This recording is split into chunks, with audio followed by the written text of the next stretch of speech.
You ain't gotta dribble no basketball, you ain't gotta spit no bars, you definitely ain't gotta sell no drugs. There's so many ways that we can be successful, and they need to see that.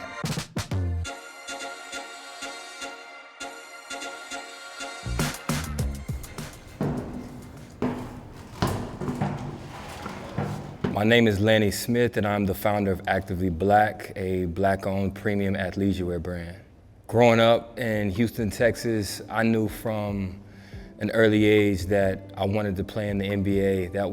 I was obsessed with basketball from the age of 4, really.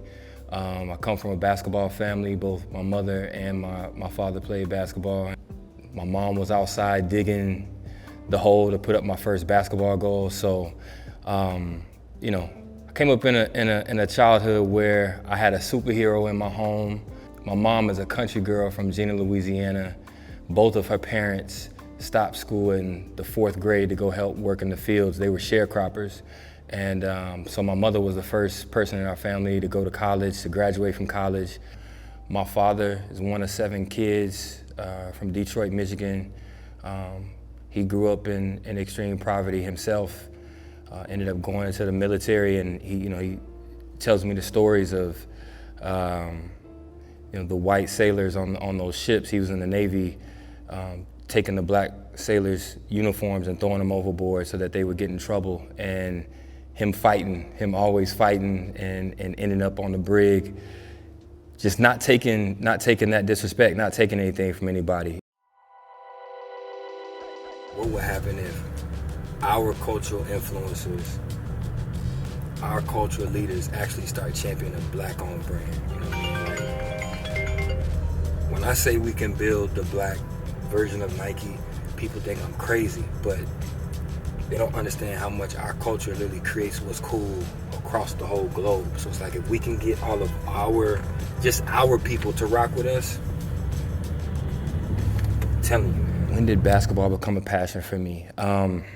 Some of the earliest pictures, I'm 2 years old on a Fisher-Price goal. It's always been something I've been fascinated with, but I think I was 7 when Michael Jordan and the Chicago Bulls won their first championship, and I was just infatuated. You know, I'm definitely a Jordan stan. Wore number 23 my entire life, so I think that's when that interest in the game just turned into a whole different, obsession. My mom has homework that she saved from when I was in elementary school, where I wrote down, I'm going to be an NBA player. So our relationship with Disney is continuing to grow. They just gave us Star Wars, Princess Tiana, Captain America, Mufasa, and I don't know if I can talk about that one yet, but we got Blade too. They bringing back Blade, so just. Man, as a Black-owned brand, man, being able to execute some of these partnerships has been super dope, and especially the representation that we're able to do with Actively Black, man, is crazy. So yeah, the journey from high school to eventually getting to the NBA was one that I never expected. Everybody that wants to play in the NBA, you dream of walking across that stage on draft night, hearing your name and putting the hat on. But it didn't end up working out that way for me. So I was top 75 ranked player in high school. My mother had a breast cancer scare going into my senior year. I didn't take a visit outside of Houston. I knew I wasn't leaving home to go anywhere else. I was recruited all over the country, ACC, SEC, Pac-12.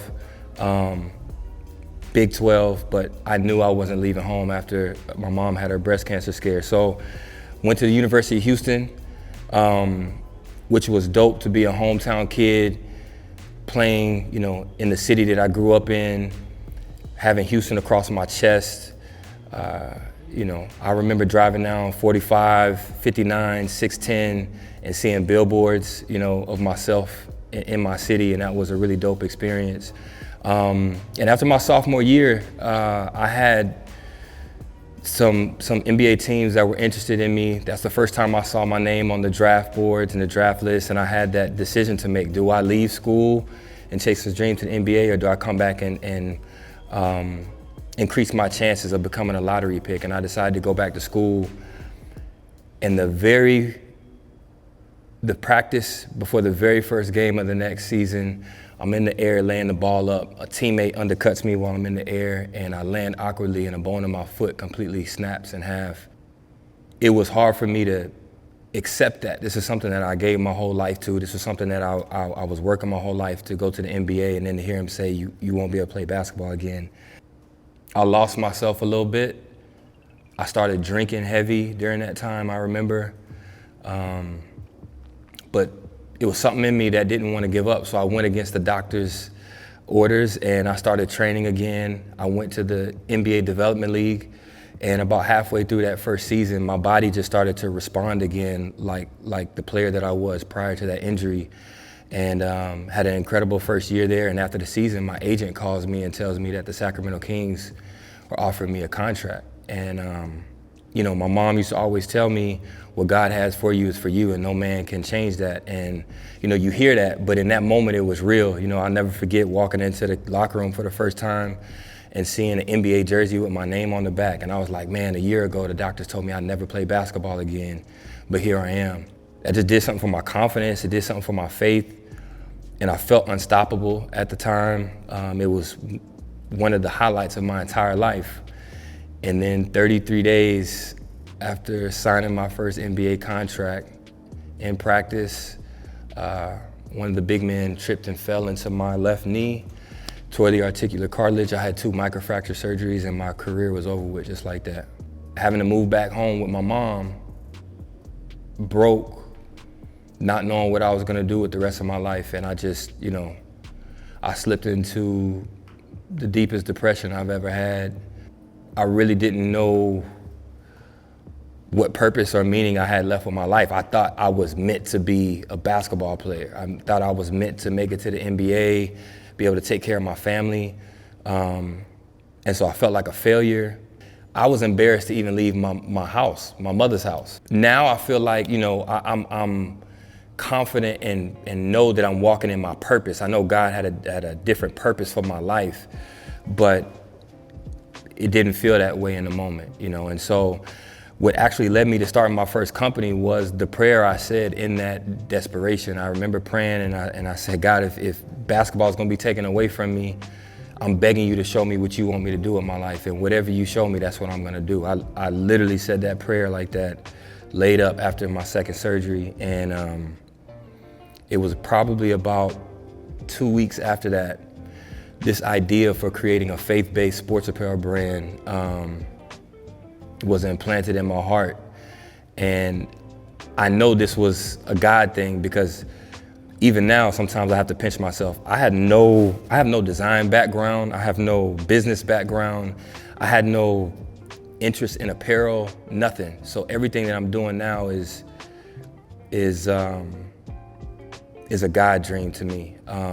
And so I had this idea that I was gonna create this faith-based version of Nike. I knew how much my faith played a part in my life, whether I was on the court or off the court.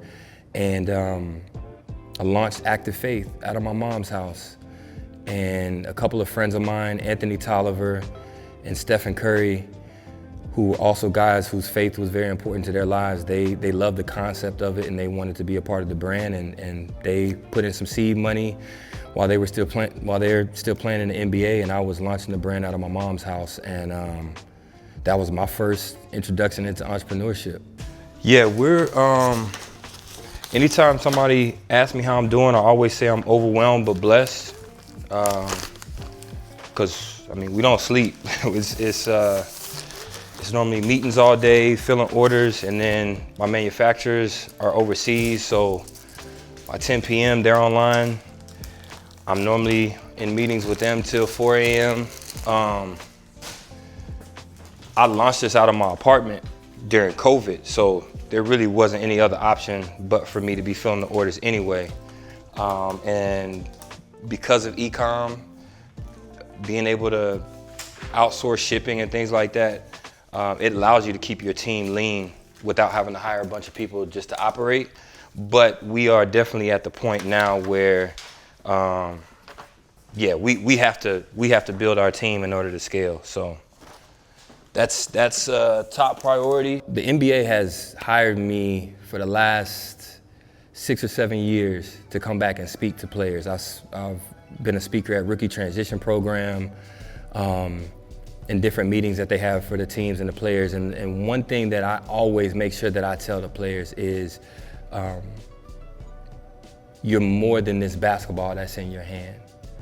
Your value, your worth extends beyond what you could do on the basketball court, because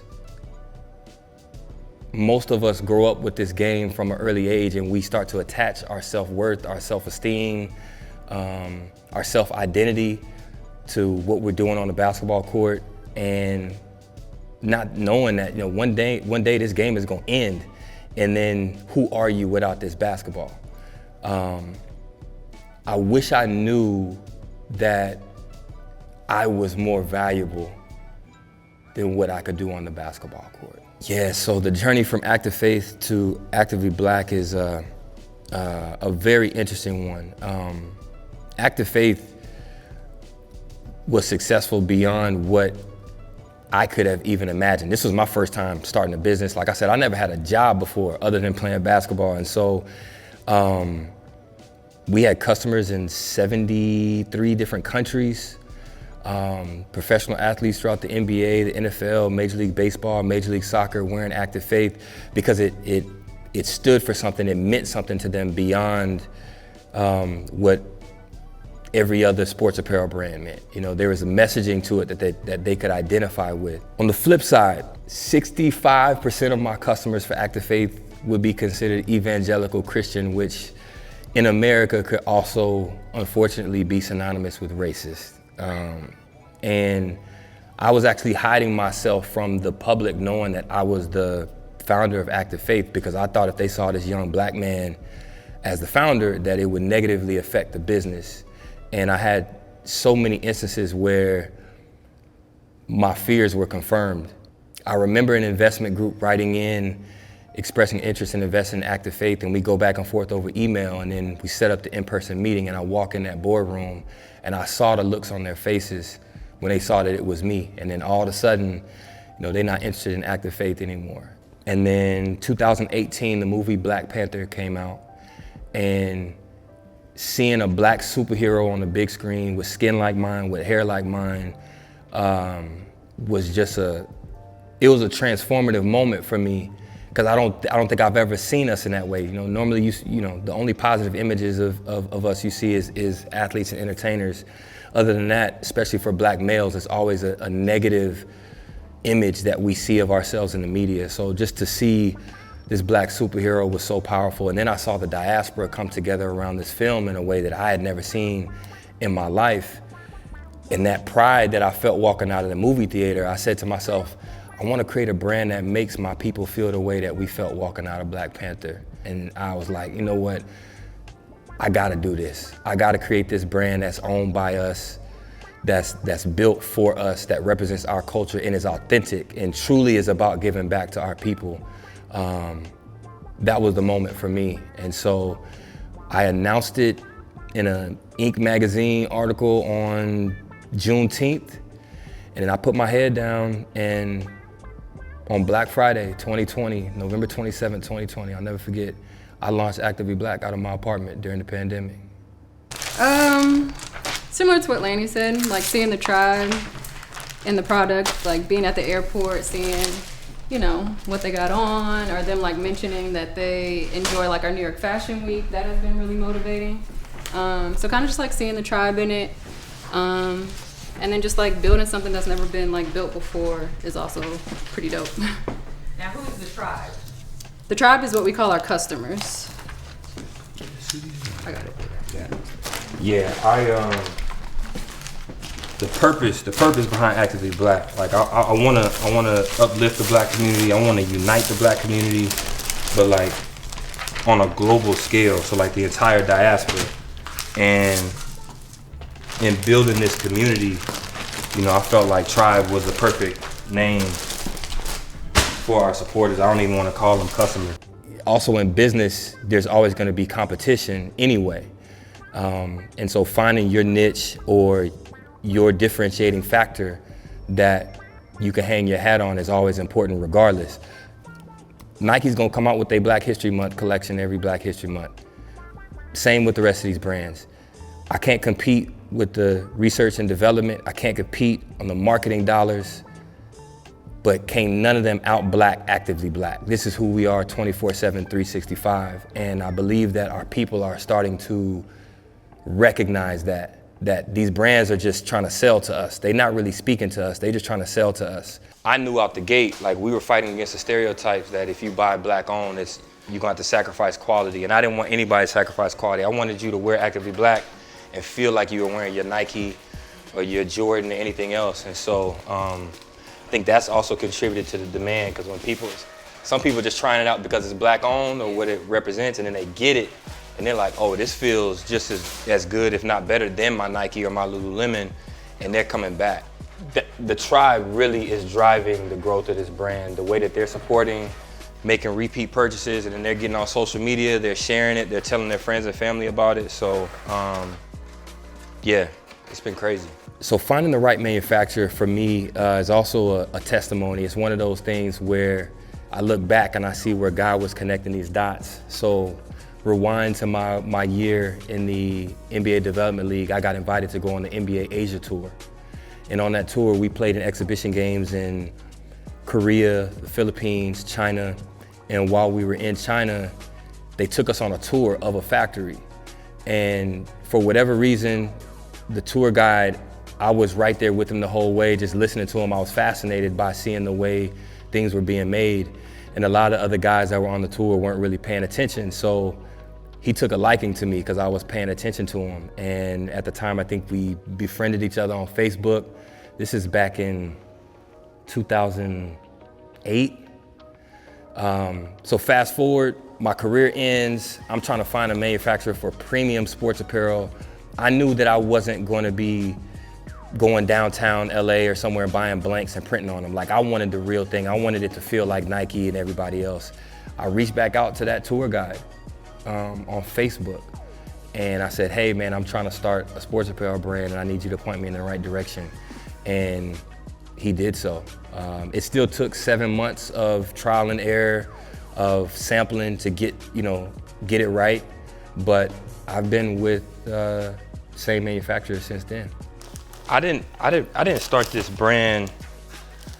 My motivation wasn't like, yo, let me start a company and try to make as much money as possible. Like, this literally is a passion-filled, mission-filled, purpose-driven thing that I'm doing. So I have enough motivation and inspiration that keeps me going every day.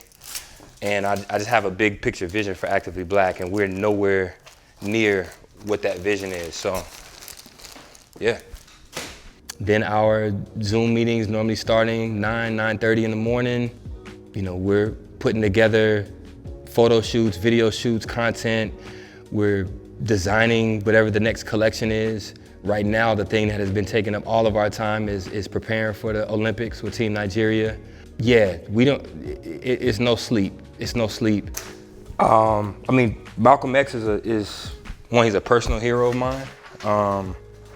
So all of these inspirations, you could tell by my crib, like I got all my inspirations up. So to me, everything we're doing with Actively Black has been inspired in some part by all of those people. So Malcolm, Martin, Medgar, Huey, they're all part of the inspiration behind why we're doing what we're doing. So yeah, I acknowledge Malcolm X Day, and the tribe does too. So, and being able to even follow that up, we connected with Frederica Newton, Huey Newton's wife, to follow up the Black Panther collab with the Black Panther Party collab. And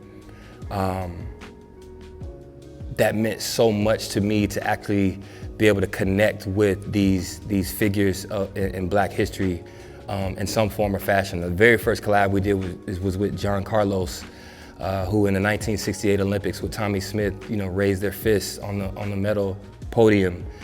We just dropped our collab with Ilyasa Shabazz, Malcolm X's daughter, and I just met her last week. at the Shabazz Center in Harlem, and in the Audubon ballroom where Malcolm was assassinated, and Lonnie Ali reached out to me that's how we got the Muhammad Ali collab. When we have situations like Fabletics using our trademark Actively Black name in their Google ads during Black History Month, and other bigger brands poaching our talent and people that we've worked with, I look at it as a sign that they know we coming. Because if we weren't making any noise, if we weren't making any progress, why would these multi-billion-dollar brands be using our trademark name in their ads? I can't compete with the research and development. I can't compete on the marketing dollars, but can't none of them out-black Actively Black. This is who we are 24/7, 365. Actively Black's community involvement and giving back to the community is built into the whole reason why we exist. Since we're based here in LA, we've done a lot of things here locally, whether it's Compton Girls Club, making sure we're donating to that organization. Black Kids Code, Black Mamas Matter is another organization that I'm very, very passionate about. We put on an event at SoFi Stadium in Inglewood for Inglewood residents, and it was a mental health event. Because all the talk about mental health, but our communities have the least access to actually having the tools and the services to address our mental health needs. We had 300 Black men on the field doing yoga, sound bath, meditation, learning techniques to deal with the stresses that we deal with out in the world. And I would say that event was probably one of the most powerful moments of my entire life. There was not a dry eye in there. I'm talking 300 Black men crying. I've been warned, I've been advised. Frederica Newton was one who pulled me to the side, and she said she saw those last days with Huey, his mental health, how it was deteriorating. And she was like, she told me, you can't build what you're trying to build for the people if you're gonna deteriorate. So you gotta make sure that you take the time and the focus to care about yourself the same way that you care about your people. That's the way that Frederica put it. Actively Black is not an apparel brand. We're building a tribe, we're building a community, and the clothes are just a uniform for the movement. We are going to build a global multi-billion-dollar brand that's going to serve the diaspora, continue to uplift and reinvest back into our communities worldwide. This vision that God blessed me with is so big, and I know that we're nowhere close to where we need to be to execute on that vision. So that I can't stop until that vision is realized. One, the support from the tribe, seeing kids that are wearing Actively Black, they're wearing the youth gear, and they've got that tagline on their gear, there's greatness in my DNA. Like that drives me. Like, I grew up on Jordan and Nike saying, just do it. These Black kids gonna be able to grow up with Actively Black and know that there's greatness in their DNA. That puts gasoline on my fire every day. And that gives me the energy. So even though we ain't sleeping much, I'm filled with passion for this that ensures that I can't ever stop until this vision is executed.